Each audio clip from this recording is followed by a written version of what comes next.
नमस्कार साथियों, आप सभी का बहुत बहुत स्वागत है आपके अपने ऑनलाइन इंस्टीट्यूट निशांत ज्ञान के यूट्यूब प्लेटफॉर्म पर।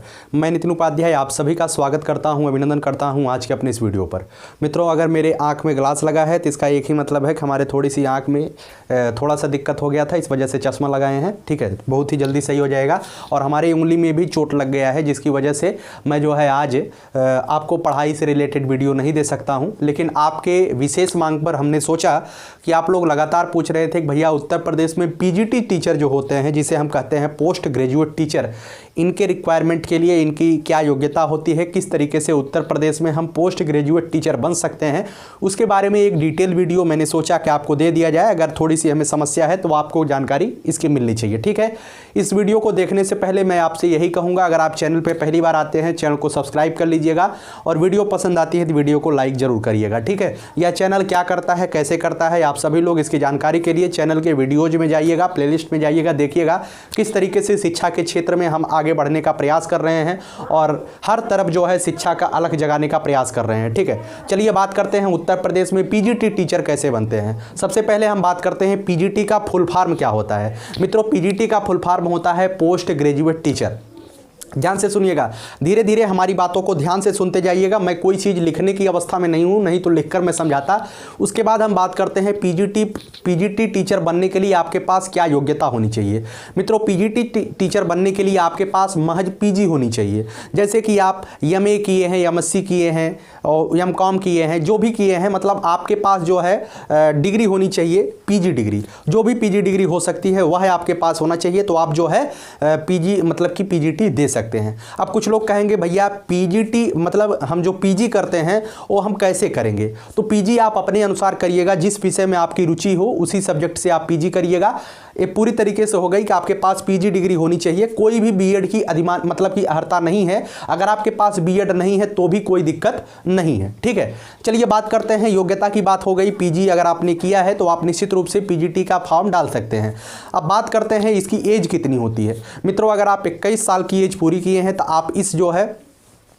आप इस परीक्षा में पार्टिसिपेट कर सकते हैं। हम बताते हैं इसकी आयु हो गई। आयु के बाद आपको इसमें कितने नंबर का पेपर होता है या कैसे होता है मैं आपको बता दूं। जिस भी वर्ग से आप करना चाहते हैं, जैसे कि आप हिंदी से पीजीटी हैं तो आपको हिंदी से पीजीटी का फॉर्म डालना पड़ेगा। आप जिस भी विषय से आप पोस्ट ग्रेजुएट है उस विषय से आपको जो है इसका फॉर्म डालना पड़ेगा।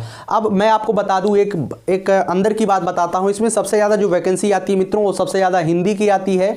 उसके बाद इंग्लिश की सबसे ज़्यादा वैकेंसी आती है। अभी तक जो मैंने देखा है, मैंने एनालिसिस किया, हिंदी की सबसे ज़्यादा, उसके बाद इंग्लिश की आती है, उसके बाद ज्योग्राफी की ज़्यादा आती है। ठीक है, तो इन 3 सब्जेक्ट पर अगर आपका पकड़ है, कमांड है तो आप कर सकते हैं। ठीक है, उसके बाद हम बात करते हैं इसमें कितने नंबर का पेपर होता है। मैं आपको बता दूं मित्रों, इसमें जो पेपर होता है वह 125 क्वेश्चन का होता है। टीजीटी में भी 125 क्वेश्चन होता है, पीजीटी में भी 125 क्वेश्चन होता है। बस फर्क इतना है कि जो टीजीटी होता है, जिसे हम बीएड वाले करते हैं कक्षा 9वीं 10वीं के टीचर बनने के लिए, और जो पीजीटी करते हैं वो कक्षा 11वीं 12वीं में प्रवक्ता बनते हैं। ठीक है, वो लेक्चरर जिसे कहा जाता है। आप पीजीटी के लिए आप जो है 125 क्वेश्चन तो होता है, लेकिन इसमें एक क्वेश्चन 3.4 मार्क का होता है। अर्थात जो आपके परीक्षा जो आप देते हैं वो 425 नंबर का पेपर होता है। 125 क्वेश्चन होता है, 425 अंक का पेपर होता है। जो आपका पेपर होगा वो 425 नंबर का होगा। ठीक है, इसमें कौन कौन से सब्जेक्ट आते हैं, जिस विषय से आपने पीजी किया है, जिस विषय से, जैसे आप एमए एमएससी जिस भी सब्जेक्ट से किए होंगे उसी सब्जेक्ट का 125 क्वेश्चन आएगा, बाकी नहीं पूछा जाएगा।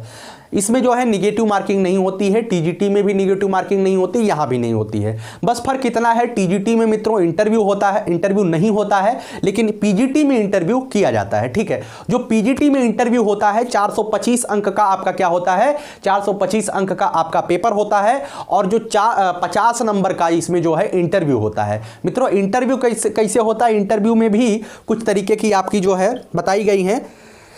देखिएगा, टीजीटी इंटरव्यू तो 10% मतलब कि 50 नंबर का होता है। पूरे मार्क का 10% इंटरव्यू होता है और 85% जो है लिखित परीक्षा होती है। अर्थात 425 नंबर जो है लिखित परीक्षा की होती है। इसमें जो सामान्य ज्ञान, जैसे आपका जीके जीएस मजबूत है तो आपका जो है 4% अंक आप प्राप्त कर सकते हैं। आपका व्यक्तिगत आपकी पर्सनालिटी जो टेस्ट होता है वो आप बेहतर कर पाते हैं। जो आपका आचार व्यवहार है पैनल के सामने आप बेहतर करते हैं तो उसका आपको 3% अंक दिया जाता है। उसके बाद आप अभिव्यक्ति जो आपका अभिव्यक्ति है, जो आप बोलते हैं बेहतर तरीके से किसी बात को पैनल के सामने, प्रोफेसरों के सामने रख पाते हैं, तो आपको जो है उसका भी 3% दिया जाता है। ओवरऑल 10% का आपका जो है वो होने वाला है इंटरव्यू, और इसमें जो है 4% आपके जीके जीएस नॉलेज पर दिया जाता है, 3% आपकी पर्सनालिटी टेस्ट पर होता है, और 3% नंबर आपको अभिव्यक्ति पर दिया जाता है। ठीक है, टोटल 50 नंबर का इंटरव्यू होता है, और 50 नंबर में आप कितना गेन करते हैं वो आपके ऊपर निर्भर करता है। ठीक है, उसके बाद टोटल आपका कितना नंबर हो गया, 475 नंबर। अब अगर आपने अब जो 25 नंबर ऊपर दिया जाएगा, 500 नंबर का पूर्णांक पूरा होता है। जो आखिरी 25 नंबर दिए जाते हैं मित्रों, वो 25 नंबर आपके मतलब कि आगे की योग्यता पर दिए जाते हैं। जैसे कि आप अगर पीएचडी किए हुए हैं, तो आपको जो है पीएचडी किए हुए हैं तो आपको 2% अंक दिया जाएगा, 2% अंक। 2% अंक का मतलब कितना होगा, मात्र 10 नंबर। 500 का 1% कितना होगा, 5 नंबर होगा। 500 का 2% कितना होगा, 10 नंबर होगा। अगर आपने मतलब कि अगर आपने क्या किया है, अगर आपने पीएचडी किया हुआ है तो आपको 10 नंबर दिया जाएगा। अगर आपने एमएड की उपाधि ली है, बीएड के बाद एमएड किए हुए हैं, तो भी आपको 2% अंक दिया जाएगा, अर्थात आपको 10 नंबर तब भी दिया जाएगा।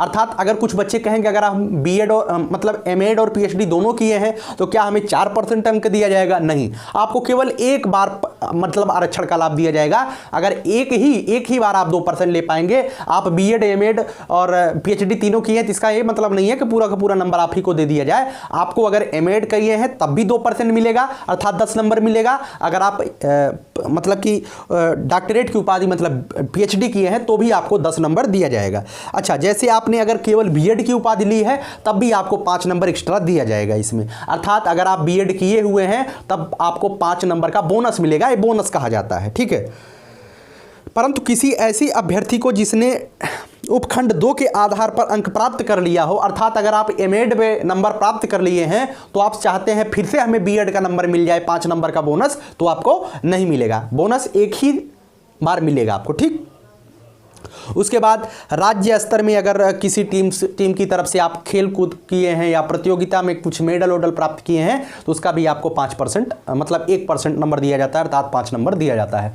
ओवरऑल आपका कुल नंबर मिलाकर के 25 नंबर से ज़्यादा किसी भी कीमत पर नहीं दिया जाएगा। आप समझ गए होंगे, 425 नंबर का आपका लिखित परीक्षा होगा, 50 नंबर का आपका इंटरव्यू होगा, और 25 नंबर आपकी अन्य योग्यताओं पर दिया जाता है। जैसे आपने बीएड एमएड किया हुआ है तो उसका भी आपको मिलेगा। बीएड किए हैं 5 नंबर, एमएड किए हैं तो 10 नंबर, या उसके बाद आपने पीएचडी किया है तब भी आपको 10 नंबर दिया जाएगा। और अगर आपने खेल कूद प्रतियोगिता किया है तो उसका 5 नंबर। मात्र एक ही बार आपको यह नंबर दिया जाएगा। इससे जरूरी नहीं है कि आपने बीएड, एमएड और पीएचडी तीनों किया है तो 5, 10, 15, 10, 25 तीनों मिल जाए, इतना नहीं होगा, केवल एक ही बार। ठीक है, तो उम्मीद करता हूं नंबर के बारे में आपने समझ लिया। इस तरीके से आप जो है पीजीटी में भाग ले सकते हैं। ठीक है, उसके बाद एक मित्र ने हमसे पूछा था, उनका एक मतलब कि ये था कि भैया पेपर जो है कितने घंटे का होता है। तो मैं आपको बता दूं पेपर 2 घंटे का होता है, कोई भी नेगेटिव मार्किंग नहीं होती है। पूरी तरीके से आप पेपर दीजिएगा, ठीक है, बेहतर तरीके से। अच्छा, कुछ लोगों ने पूछा कि भैया मैं जो है वर्तमान के समय में बीटीसी कर रहा हूं या वर्तमान के समय में बीएड कर रहा हूं, तो मैं अब की बार ही एमए का मतलब कि फॉर्म डाल लूँ, प्राइवेट एमए अगर मैं कर लेता हूँ तो क्या वो एलिजिबल रहेगा? बिल्कुल एलिजिबल होता है, लेकिन मैं आपको बता दूँ मेरी तरफ से एक सलाह मानिएगा। जैसे आप 2021 में जो है बीएड कर रहे हैं तो 2021 में आपको एमए मत करिएगा। 2022 से अब की बार जैसे 2021 बैच वाले 2022 में अगर आप एमए में प्राइवेट नाम लिखा लेते हैं तो कोई दिक्कत नहीं होगी। जैसे कि आपका जो सत्र खत्म होगा ये 2022 से 24 में खत्म होगा, और आपका जो बीएड या बीटीसी आप कर रहे हैं तो आपका सत्र 2023 में खत्म होगा, तो सत्र आपका मिलेगा नहीं, तो कोई दिक्कत नहीं होगी। ठीक है, आप कर सकते हैं, बिल्कुल कर सकते हैं, कोई दिक्कत नहीं होती है प्राइवेट करने में, है ना। अगर आपको लगता है कोई दिक्कत हो सकती है तो मैं आपको सलाह दूंगा कि आप 2023 में अपना डिग्री समाप्त करने के बाद ही एमए करिएगा, लेकिन लोग करते हैं तो आप भी कर सकते हैं। ठीक है, तो उम्मीद करता हूं पीजीटी टीचर कैसे बनते हैं उत्तर प्रदेश में आपको समझ में आ गया होगा। अगर आपको जानकारी चाहिए तो आप जानकारी के लिए हमें हमारा जो टेलीग्राम इंस्टाग्राम आईडी है नितिन उपाध्याय 817, वहां पे आप हमें फॉलो कर सकते हैं। वहां पे आप हमें फॉलो करके आप मैसेज कर सकते हैं। हम आपके मैसेज का रिप्लाई अगर जेन्युइन होगा तो जरूर दिया जाएगा, और कमेंट बॉक्स में भी कमेंट करिएगा। कोई भी अगर आपको दिक्कत होती है तो रिप्लाई जरूर दिया जाएगा। ठीक है, तो चलिए, बहुत बहुत धन्यवाद। जय हिंद, जय भारत।